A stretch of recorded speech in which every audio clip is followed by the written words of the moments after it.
Hello everyone. It's really good to be talking to you again.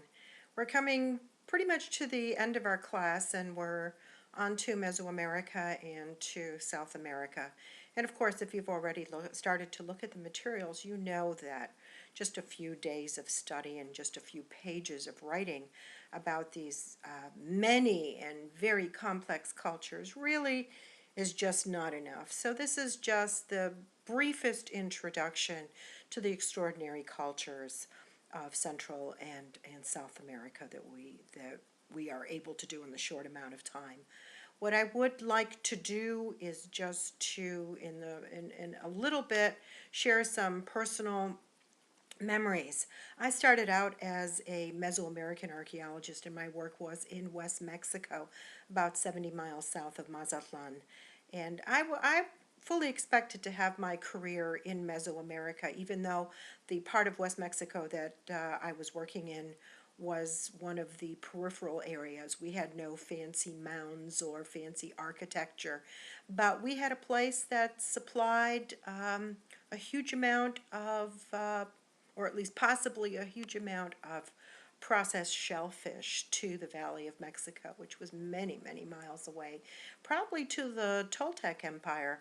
As I was washing artifacts, as we all had to do, take turns doing this, I, in my boredom, started moving broken pieces of pottery around and suddenly realized that there were faces on these, that there were little people on these broken pieces of pottery, and that was the first indication we had that we had Toltec images on our pottery, and that there was a connection there, even though we knew there was a connection in time that was possible, but this was the first time that we actually had artifacts that made us consider that this was somehow part of the Toltec sphere of influence. My first experience with Mexico, however, I was just told that I had some problems with the computer, so we'll see if that's actually the case. And there seems to be some problem with the visibility, but I'll go on and we'll see what is going on and what's happening. That was not my first experience with Mexico. My first experience was when I was an engineering student, and I found that, and that was in the mid-1960s. I went to Mexico on a break with a young lady who I barely knew. It's someone I had met when we were 4 years old, and that was about it.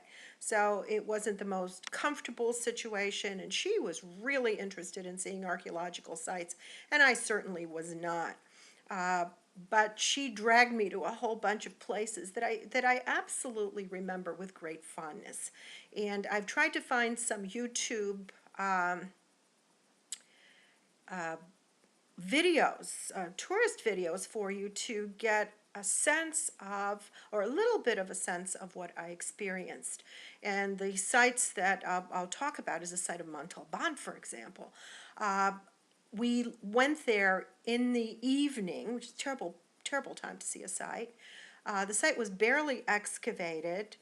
There was no interpretation of any kind. Ecotourism really had not happened yet, except to a few sites in Mexico. We took a cab up this winding, narrow road.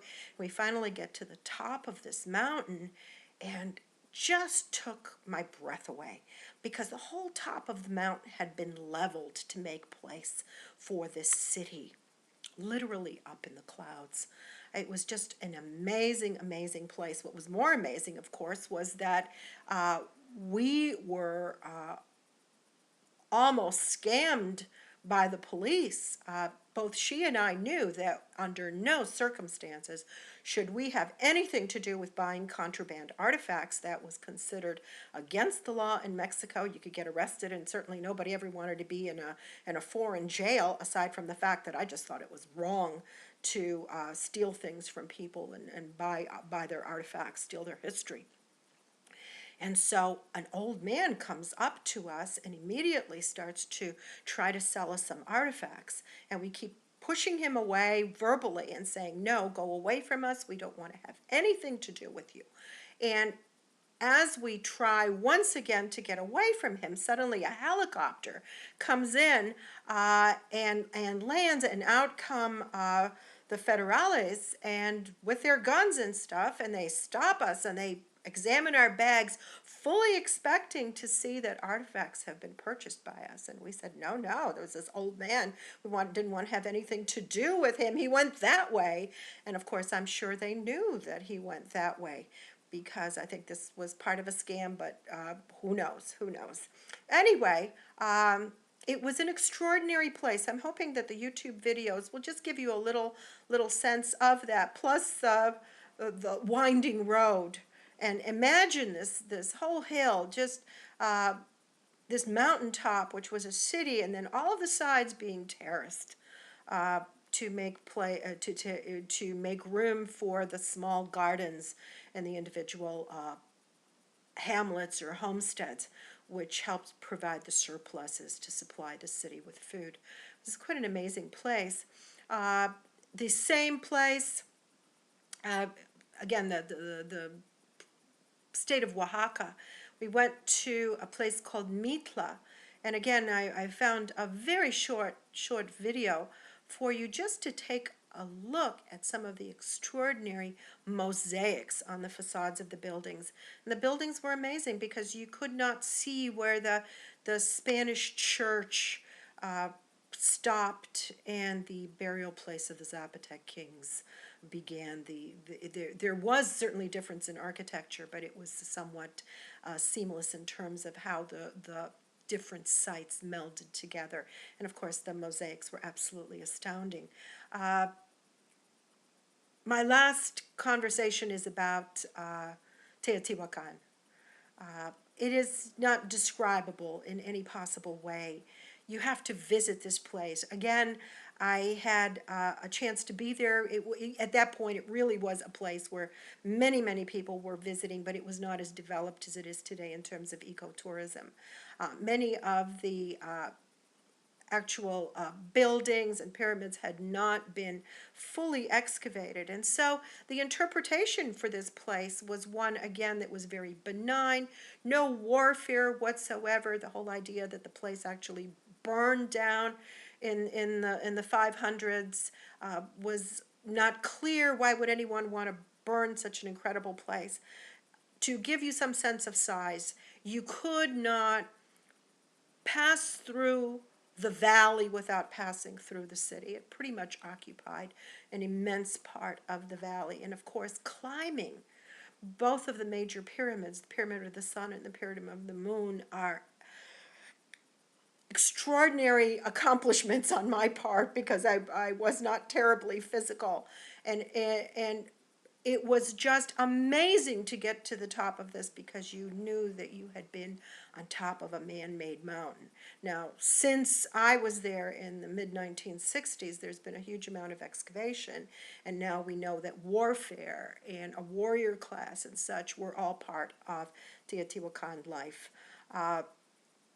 I also remember this because I picked up a parasite, and within less than 12 hours, the parasite had almost eaten away the heel of my foot. And I had picked this up at Teotihuacan, and don't you try this at home, but sitting in Chapultepec Park before I was able to catch my airplane, literally I operated on my foot using nothing more than Listerine, scissors, and a safety pin, and ended up saving my leg. I mean, that's what they told me in the emergency room when I got back, and you could see the little spiral growths right through the inside of my heel where the parasite was growing. So I remember it as a remarkable place, but I also remember it as a place where personally I almost lost my foot. So sometimes when you're a tourist, you have to be careful.